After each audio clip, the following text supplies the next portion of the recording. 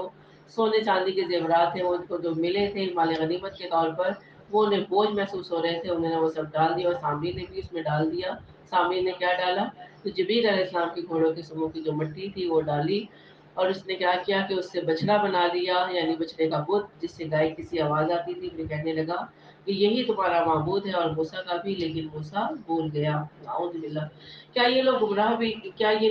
یہ گمراہ لوگ یہ بھی نہیں دیکھتے کہ وہ تو ان کی بات کا جواب بھی نہیں دے سکتا اور نہ ہی کسی بڑے بھلے کا اختیار رکھتا ہے۔ وَلَقَدْ قَالَ لَهُمْ هَارُونُ مِن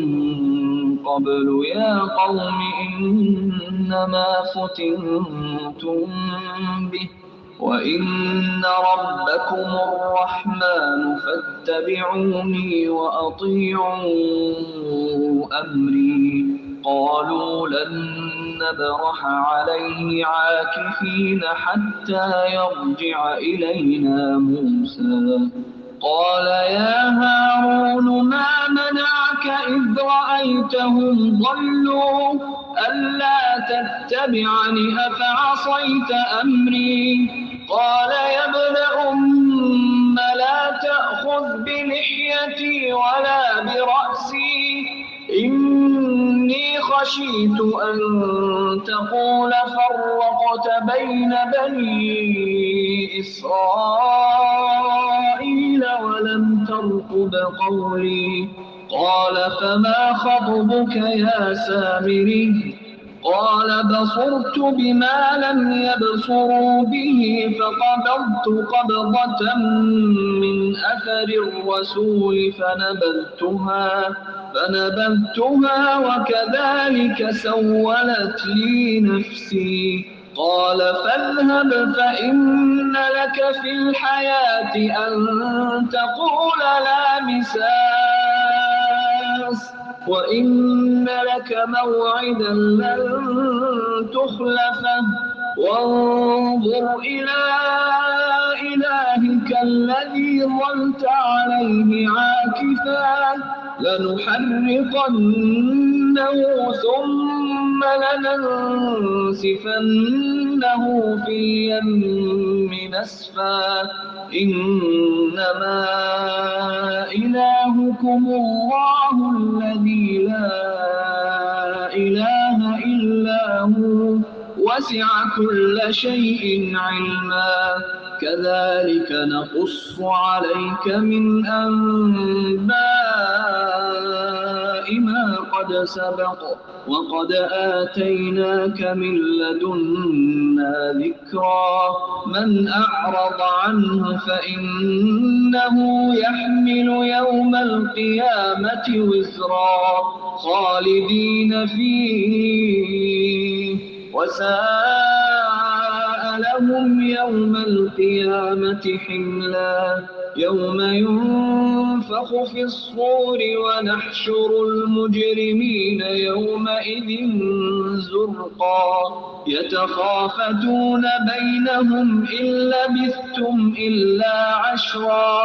نحن أعلم بما يقولون إذ يقول أمثلهم طريقة إن لبثتم إلا يوما.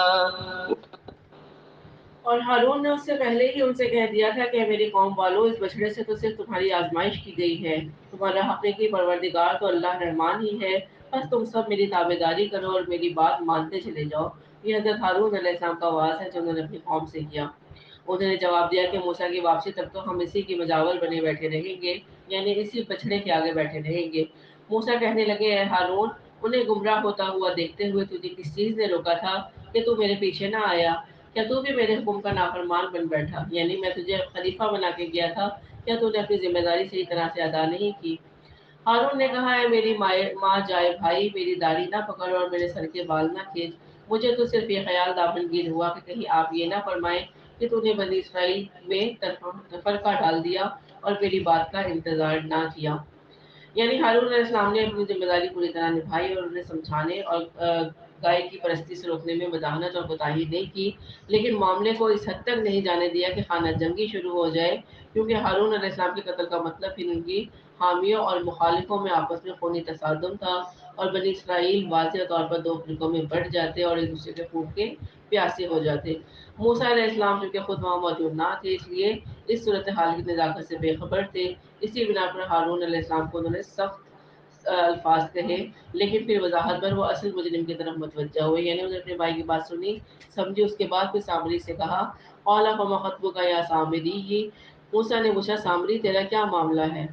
اس نے جواب دیا کہ مجھے وہ چیز دکھائی تھی جو انہیں نہیں دکھائی، یعنی اس کے اوپر یہ چیز ثابت ہو گئی کہ یہ حضرت جبریل علیہ السلام ہے۔ آپ دیکھیں کہ اس بندے کا علم بھی تھا تو اس نے پہچان لیا نا جبریل علیہ السلام کو، اور اس کو پتا تھا کہ ان کی گھوڑوں کی ٹاپوں کے نیچے کی جو مٹی ہے اس کے اندر کوئی نہ کوئی خاصیت موجود ہے۔ تو اس نے کہا کہ میں نے تو فرستادہ الہی یعنی اللہ کی طرف سے بھیجے ہوئے کے نقش قدم سے ایک مٹھی بھر لی، اسے اس میں ڈال دیا، اسی طرح میرے دل نے یہ بات میرے لیے بھلی بنا دی، یعنی یہ اس کے نفس کا فطور تھا، یہ اس کے نفس کا شر تھا کہ اس کو یہ بات مزین کر دی کہ دکھائی گئی اور اس کو وہ بات بھلی لگی۔ موسیٰ علیہ السلام نے کہا، اس کو اس کی سزا بتائی، اچھا جا، دنیا کی زندگی میں تیری سزا یہی ہے کہ تو کہتا رہے کہ مجھے نہ چھونا،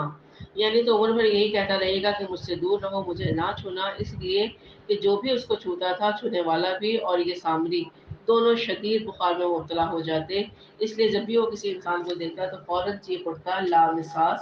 اور پھر کہا جاتا ہے کہ یہ انسانوں کی بستی سے نکل کر جنگل میں چلا گیا، جہاں جانوروں کے ساتھ اس کی زندگی گزری اور یوں عبرت کا نمونہ وہ بن گیا۔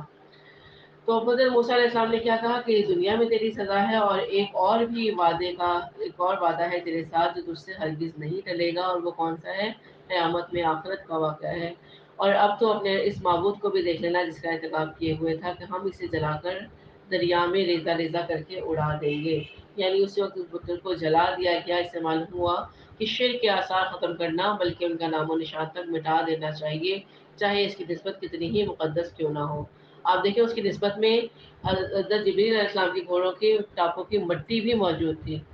اگر وہ چاہتے تو اس کی عقیدت میں اسے روک لیتے، لیکن انہوں نے شرک کا بالکل خاتمہ کیا اور اس کو جلا کر دریا میں ریزہ ریزہ کر کے اڑا دیا۔ اصل بات یہی ہے کہ تم سب کا معبود برحق صرف اللہ ہی ہے، اس کے سوا کوئی پرستش کے قابل نہیں، اس کا علم تمام چیزوں پر حاوی ہے۔ اسی طرح ہم آپ کے سامنے پہلے کے گزرے ہوئے حالات بیان فرما رہے ہیں اور یقیناً ہم آپ کو اپنے پاس سے نصیحت عطا فرما چکے، اس سے جو منہ پھیر لے گا۔ اب ان آیات سے خطاب نبی کریم صلی اللہ علیہ وسلم سے ہے کہ اس کلام سے جو منہ پھیر لے گا وہ یقیناً قیامت کے دن اپنا بھاری بوجھ لادے ہوئے ہوگا، یعنی گناہ عظیم، اور اس کا نامہ اعمال نیکیوں سے خالی ہوگا، برائیوں سے بھرا ہوگا،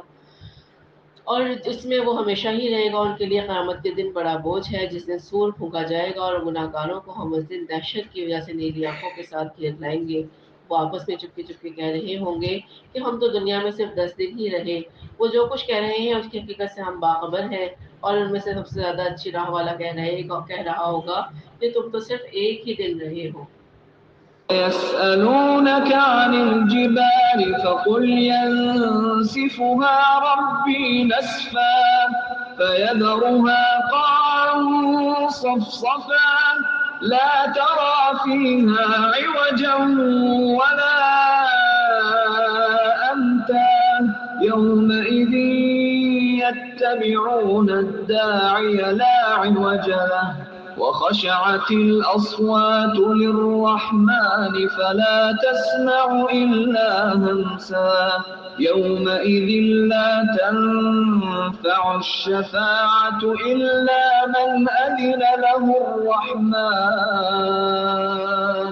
إلا من أذن له الرحمن ورضي له قولا يعلم ما بين أيديهم وما خلفهم ولا يحيطون به علما وعنت الوجوه للحي القيوم وقد خاب من حمل ظلما ومن يعمل من الصالحات وهو مؤمن فلا يخاف ظلما ولا هضما وكذلك أنزلناه قرآنا عربيا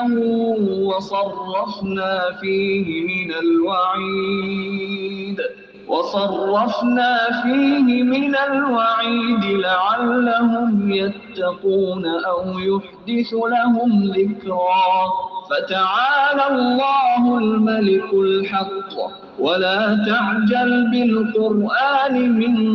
قبل أن يقضى إليك وحيه وقل رب زدني علما ولقد عهدنا إلى آدم من قبل فنسي ولم نجد له عزما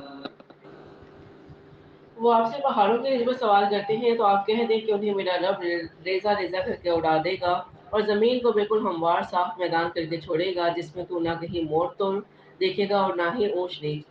جس دن لوگ پکارنے والے کے پیچھے چلیں گے جس میں کوئی کجینہ ہوگی اور اللہ رحمان کے سامنے تمام آوازیں پست ہو جائیں گی سوائے خسر خسر کے کہ تجھے کچھ بھی سنائی نہیں دے گا یہ قیامت کا منظر بتایا جا رہا ہے کہ جس دن اونچے اونچے پہاڑ وادیاں فلکوں سے مارتے سب صاف ہو جائیں گے دریا اور سمندر خشک ہو جائیں گے اور زمین صاف شکل میدان ہو جائے گی اور پھر ایک آواز آئے گی جس کے پیچھے سارے لوگ چلیں گے یعنی جس طرف وہ دائی بلائے گا وہ اس طرف جانا شروع ہو جائیں گے مکمل سناٹا ہوگا سوائے قدموں کی آہٹ کے کچھ بھی سنائی نہیں دے گا اس دن سفارش کچھ کام نہ آئے گی مگر جسے رحمان حکم دے اور اس کی بات کو پسند فرمائے جو کچھ ان کے آگے پیچھے ہے اسے اللہ ہی جانتا ہے مخلوق کا علم اس پر حاوی نہیں ہو سکتا تمام چہرے اس زندہ اور قائم ذات کے سامنے کمال عاجزی سے جھکے ہوں گے یقیناً وہ برباد ہوا جس نے ظلم لاد لیا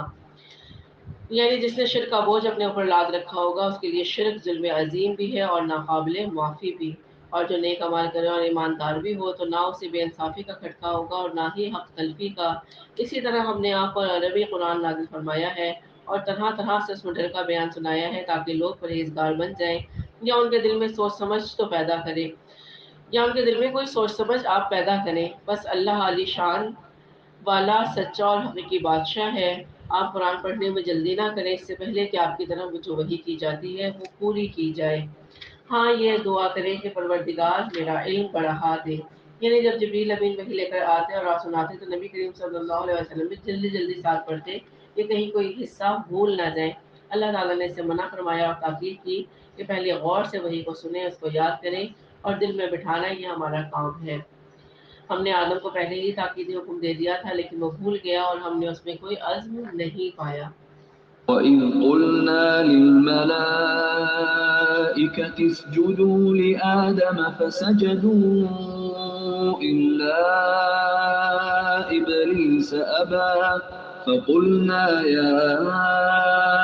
آدَمُ إِنَّ هَذَا عَدُوٌّ لَكَ وَلِزَوْجِكَ فَلَا يُخْرِجَنَّكُمَا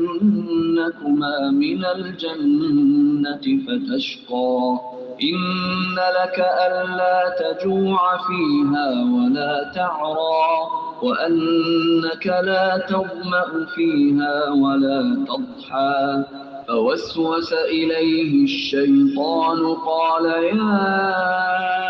آدم هل أدلك على شجرة الخلد وملك لا يبلى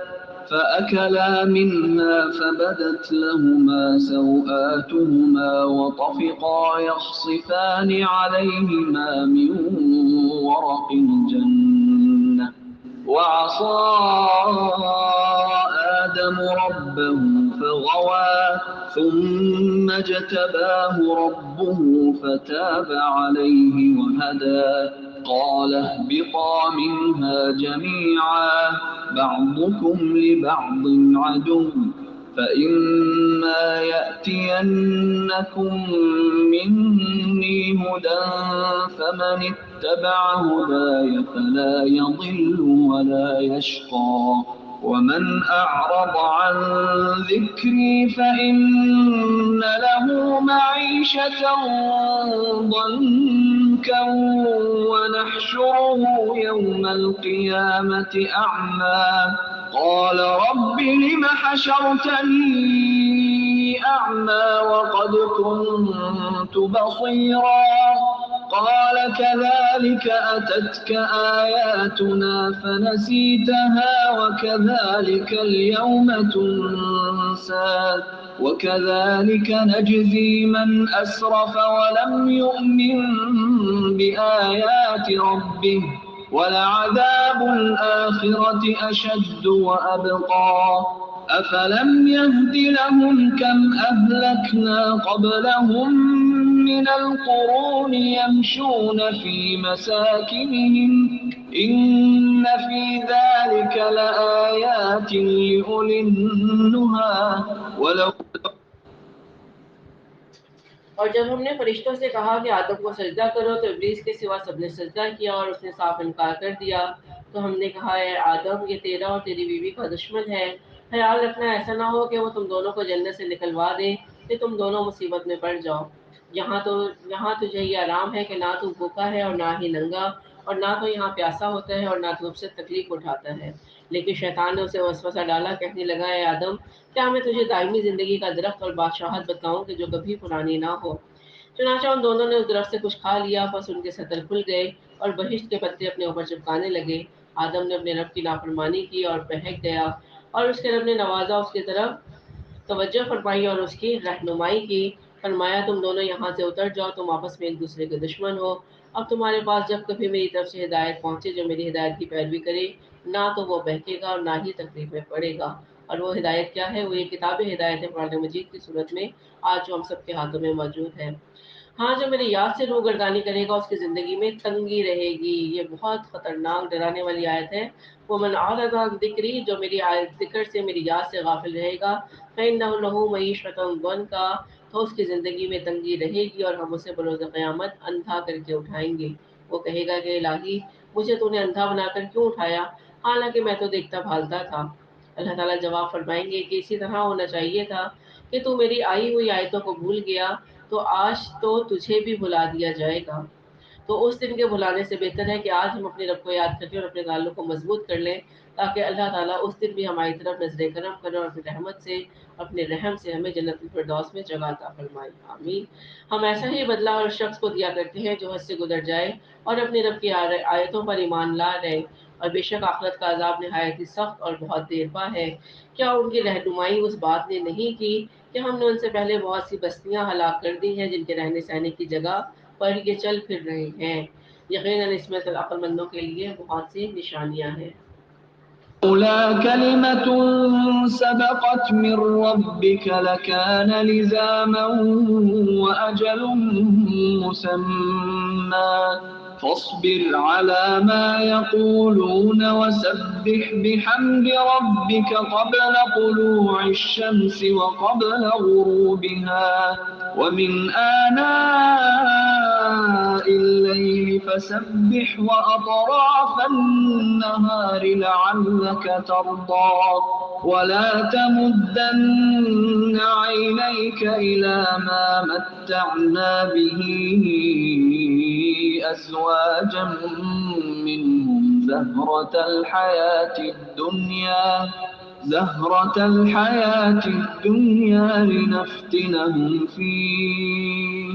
ورزق ربك خير وأبقى وأمر أهلك بالصلاة واصطبر عليها لا نسألك رزقا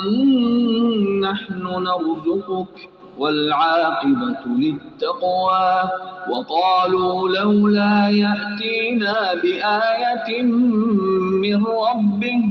أولم تأتهم بينة ما في الصحف الأولى ولو أنا أهلكناهم بعذاب من قبله لقالوا ربنا لولا أرسلت إلينا رسولا فنتبع آياتك من قبل أن نذل ونخزى قل كل متربص فتربصوا فستعلمون من أصحاب الصراط السوي ومن اهتدى. اگر آپ کے رب کی بات پہلے ہی سے مقرر شدہ اور وقت معین کردہ نہ ہوتی تو اسی وقت عذاب آ چمٹتا، بس ان کی باتوں پر صبر اور اپنے پروردگار کی تسبیح اور تعریف بیان کرتے رہے، سورج نکلنے سے پہلے اور اس کے ڈوبنے سے پہلے، رات کے مختلف وقتوں میں بھی اور دن کے حصوں میں بھی تسبیح کرتے رہے، بہت ممکن ہے کہ آپ راضی ہو جائیں، اور اپنی نگاہیں ہرگز ان چیزوں کی طرف نہ دوڑانا جو ہم نے ان میں سے مختلف لوگوں کو آرائش دنیا کے لیے دے رکھی ہے تاکہ انہیں اس میں سے آزما لیں، اور آپ کے رب کا دیا ہوا وعدہ ہی بہت بہتر اور باقی رہنے والا ہے، یعنی اس سے مراد آخرت کا اجر و ثواب ہے جو دنیا کے مال و اسباب سے کہیں زیادہ بہتر ہے اور اس کے مقابلے میں باقی رہنے والا بھی ہے۔ حدیث ایلا میں آتا ہے کہ عمر رضی اللہ عنہ نبی کریم صلی اللہ علیہ وآلہ وسلم کی خدمت میں حاضر ہوئے تو دیکھا کہ آپ ایک کھلی چٹائی پر لیٹے ہوئے ہیں اور بے سر و سامانی کا یہ عالم ہے کہ گھر میں چمڑے کی 2 چیزوں کے علاوہ کچھ بھی نہیں، یہ سرور کونین کا گھر ہے۔ عمر رضی اللہ عنہ کی آنکھوں میں بے اختیار آنسو آ گئے۔ نبی کریم صلی اللہ علیہ وسلم نے پوچھا، عمر کیا بات ہے، کیوں روتے ہو؟ عرض کی، اے اللہ کے رسول صلی اللہ علیہ وآلہ وسلم، قیصر و کسریٰ کس طرح آرام و راحت کی زندگی گزار رہے ہیں اور آپ کا باوجود اس بات کے کہ آپ افضل الخلق ہیں یہ حال ہے۔ فرمایا، عمر کیا تم اب تک شک میں ہو؟ یہ وہ لوگ ہیں جن کو ان کے آرام کی چیزیں دنیا میں ہی دے دی گئیں، یعنی ان کا آخرت میں کوئی حصہ نہیں ہے۔ تو اللہ تعالیٰ نے فرمایا کہ آپ کی نظر اس طرف نہ جائے جن کو ہم نے آزمائش کے لیے آرائش دنیا دے چکی ہے، جبکہ آخرت بہت بہتر ہے اور باقی رہنے والی ہے، اور اپنے گھر والوں کو نماز کا حکم کرتے رہے اور خود بھی اس پر جمے رہے۔ ہم آپ سے روزی نہیں مانگتے بلکہ ہم خود آپ کو روزی دیتے ہیں، بالآخر بول بالا پرہیزگاری کا ہی ہونے والا ہے۔ انہوں نے کہا، یہ نبی ہمارے پاس اپنے پروردگار کی طرف سے کوئی نشانی کیوں نہیں لایا، یعنی جو ان کے حسب منشا حسب خواہش معجزہ تھا وہ کیوں نہیں لایا؟ کیا ان کے پاس اگلی کتابوں کی واضح دلیل نہیں پہنچی؟ یعنی پچھلی قوموں کے یہ حالات ان تک نہیں پہنچے کہ انہوں نے اپنے حسب خواہش معجزے کا مطالبہ کیا اور جب وہ معجزہ انہیں دکھا دیا گیا اور وہ ایمان نہیں لائے تو انہیں ہلاک کر دیا گیا؟ تو کیا ان کے پاس دلیل نہیں پہنچی کہ اپنی مرضی کا حسب منشا یہ مطالبہ کر رہے ہیں؟ اور اگر ہم اس سے پہلے ہی انہیں عذاب سے ہلاک کر دیں تو یقیناً وہ کہہ اٹھتے کہ ہمارے پروردگار تو نے ہمارے پاس اپنا رسول کیوں نہ بھیجا کہ ہم تیری آیتوں کی تابعداری کرتے۔ تو اللہ تعالیٰ نے کیا فرمایا کہ اگر ان کو معجزہ دکھا دیتے یا بغیر نبی بھیجے ہلاک کرتے تو پھر ان کا یہ سوال ہوتا کہ اگر تو کوئی رسول بھیجتا تو ہم اس کے فرما بردار ہوتے، لیکن اب جب رسول آ گیا تو اس کا انکار کر دیا اور اب ہیلے بہانے بنا رہے ہیں کہ ہمارے مرضی کے معجزات بھیجو ورنہ ہم ایمان لائیں گے، اور اگر ایمان لائیں گے ورنہ نہیں لائیں گے۔ تو اللہ تعالیٰ فرماتے ہیں کہ پھر وہ ہم سے یہ سوال کرتے کہ تو نے ہمارے پاس اپنا رسول کیوں نہ بھیجا کہ ہم تیری آیتوں کی تابعداری کرتے اس سے پہلے کہ ہم ذلیل و رسوا ہوتے۔ کہہ دیجئے کہ ہر ایک انجام کا منتظر ہے، بس تم بھی انتظار میں رہو، ابھی ابھی ختم جان لوگوں کہ راہ راست والے کون ہیں اور کون راہ یافتہ ہیں، یا کون لوگ ہیں جنہیں اللہ تعالیٰ نے ہدایت عطا کی۔ تو وہ کون لوگ ہیں جنہوں نے رسولوں کی دعوت پہ لبیک کہا، شرک کو چھوڑ کر خالص توحید کی دعوت کو اپنا لیا، خالص اللہ کی رضا کے مطابق زندگی گزاری، اسی کو معبود برحق جانا اور مانا، اور اپنی زندگی کے ہر عمل کو اس کی مرضی کے مطابق گزارا، تو دنیا میں بھی ان کے لیے آسانی ہے اور آخرت میں بھی ان کے لیے اجر و انعام ہے۔ اور جو اللہ کے ذکر سے غافل رہتے ہیں، اللہ کے ذکر سے غافل رہتے ہیں، اللہ تعالیٰ نے ان کے لیے معیشتاً ضنکا کہا ہے کہ ان کی دنیا میں ان کی زندگی تنگ ہو جائے گی، تو جو بھی اپنی زندگی میں تنگی محسوس کرتا ہے اسے چاہیے کہ اللہ کے ساتھ ذکر میں اس کے ذکر میں دل لگا لے اور کثرت سے اس کا ذکر کرے، تو اللہ تعالیٰ اس کے اوپر دنیا اور آخرت کو کشادہ کر دیں گے انشاءاللہ تعالیٰ۔ وآخر دعوانا الحمدللہ رب العالمین۔ سبحان ربک رب العزۃ عما یصفون وسلام علی المرسلین والحمد للہ رب العالمین۔ ربنا تقبل منا انک انت السمیع العلیم وتب علینا انک انت التواب الرحیم، آمین یا رب العالمین۔ السلام علیکم ورحمۃ اللہ وبرکاتہ۔